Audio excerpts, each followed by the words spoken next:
Hi everybody, thank you for joining me with another story. So this has been your book for your vocab lessons this week. So I'm going to give it a read, and remember, when I ask you questions you can pause the video whenever you need to answer them, and let's look out for our vocab words as well.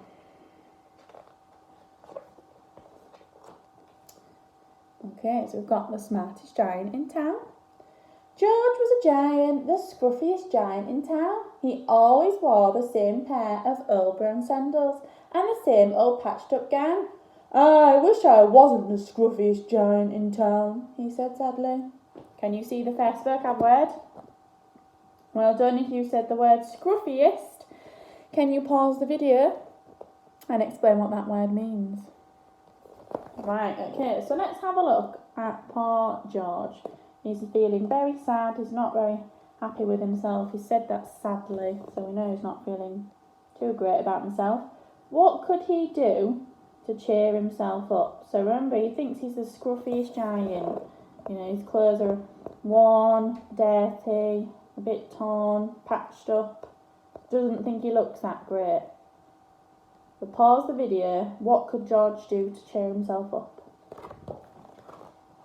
Let's find out if what you guessed was right. But one day, George noticed a new shop. It was full of smart clothes, so he bought a smart shirt, a smart pair of trousers, a smart belt, a smart stripy tie, with some smart socks with diamonds up the sides, and a pair of smart shiny shoes. Now I'm the smartest giant in town, he said proudly. Now he's feeling much better. George left his old clothes behind in the shop. He was about to go home when he heard a sound. On the pavement stood a giraffe who was sniffing sadly. What's the matter? Asked George. It's my neck, said the giraffe. It's so very long and so very cold. I wish I had a long, warm scarf. Let's see what George does for this poor sad giraffe. Cheer up, said George, and he took off his stripy tie. It didn't match my socks anyway, he said, as he wound it round and round the giraffe's neck.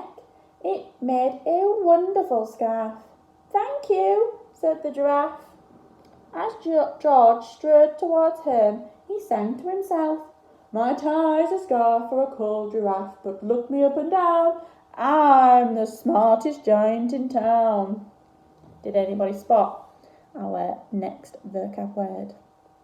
Well done. It's the word strode. Can you pause this video and show someone what the word strode means? George came to a river. On a boat stood a goat who was bleating loudly. What's the matter? Asked George. It's my sail, said the goat. It blew away in a storm. I wish I had a strong new sail for my boat.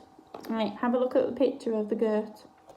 I want you to think how this goat's feeling, but you also need to explain why he's feeling that way. So pause the video and have a think.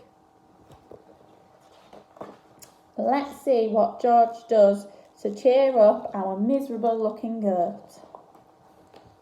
Cheer up, said George, and he took off his new white shirt. It kept coming untucked anyway, he said, as he tied it to the mast of the goat's boat. It made a magnificent sail.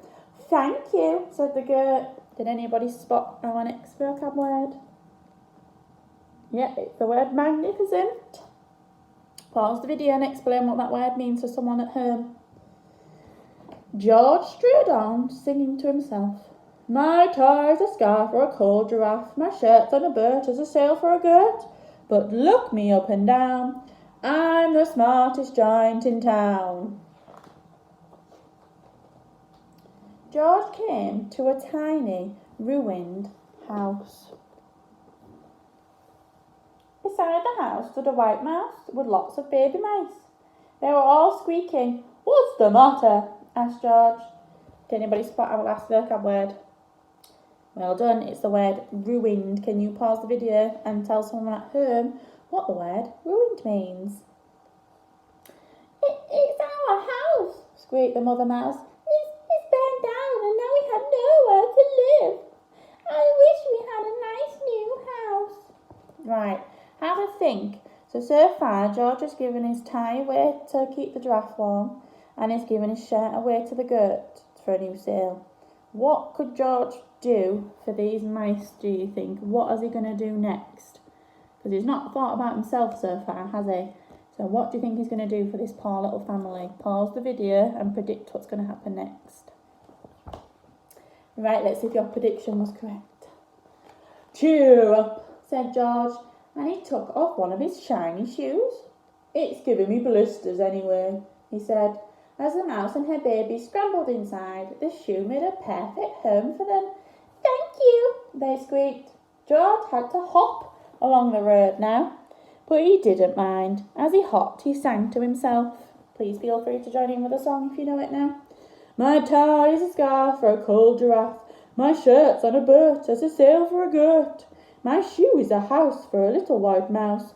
But look me up and down, I'm the smartest giant in town. George came to a campsite. Beside a tent stood a fox who was crying. What's the matter? asked George. It's my sleeping bag, said the fox. I dropped it in a puddle. I wish I had a warm, dry sleeping bag. Cheer up, said George, and he took off one of his socks with the diamonds up the sides. It was tickling my toes anyway, he said, as the fox snuggled into it. It made a very fine sleeping bag. Thank you, said the fox. George hopped on, singing to himself. My tie's a scarf for a cold giraffe. My shirt's on a boat as a sail for a goat. My shoe is a house for a little white mouse. One of my socks is a bed for a fox, but look me up and down, I'm the smartest giant in town. George came to a big, squelchy bog. Beside the bog stood a dog who was howling. What's the matter? asked George. It's this bog, said the dog. I mean to get across, but I keep getting stuck in the mud. I wish there were a safe, dry path. What do you think George's going to do next for this dog? He can't get across the squelchy mud. What piece of clothing is he going to give up to help this fox get across, do you think? Pause the video and then let's see if you're right. Cheer up, said George, and he took off his smart new belt. It was squashing my tummy anyway, he said. As he laid it down over the bog, it made an excellent path. Thank you, said the dog, who guessed his belt. Well done, you got it right. Right, let's see if we can all sing together. The wind started to blow, but George didn't mind. He hopped on, singing to himself. My tie's a scarf for a cold giraffe. My shirt's on a boat as a sail for a goat. My shoe is a house for a little white mouse. One of my socks is a bed for a fox. My belt held a dog who was crossing a bog. But what do you think's going to happen? What's he butting at? My trousers are falling down. I'm the coldest giant in town. Suddenly, George felt sad and shivery and not at all smart. He stood on one foot and thought, I'll have to go back to the shop and buy some more clothes, he decided. He turned round and hopped all the way back to the shop. Doesn't look so smart now, does he?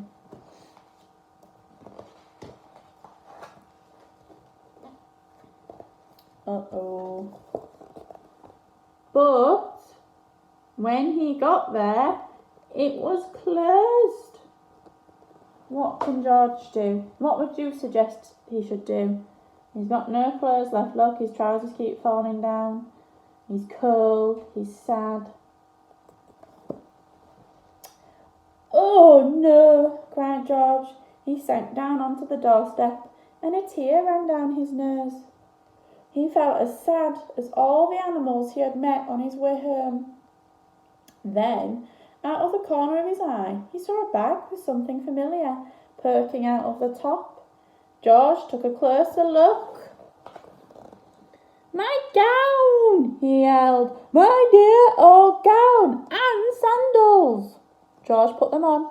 They felt wonderfully comfortable. "I'm the cosiest giant in town," he cried, and he danced back home along the road. What type of person do you think the giant is then? So he was feeling really sad at the beginning of the story, and then he got those nice smart clothes which made him feel all better, but then he gave them all away because people were having problems. The giraffe was cold, the goat had lost his sail, the mouse had lost his house, the dog couldn't get across the bog, the fox didn't have a sleeping bag to keep him warm, and he didn't think about himself once, did he? What do you think? I would say he is very selfless, which means he doesn't think of himself, he thinks of everybody else. And actually, he didn't need those smart clothes, did he? Because he already is a smart giant, and he's also very, very kind, I think. Let's see what the people do in return. Hopefully they are grateful for what the giant did. Outside his front door stood all the animals he had helped. They were carrying an enormous present. "Come on, George," they said. "Open it." George untied the ribbon. Inside was a beautiful gold paper crown and a card. "Look inside the card, George," said the animals. George put the crown on his head and opened the card.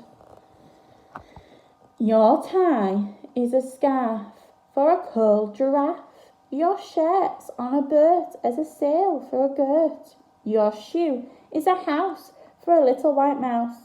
One of your socks is a bed for a fox. Your belt helped a dog who was crossing a bog.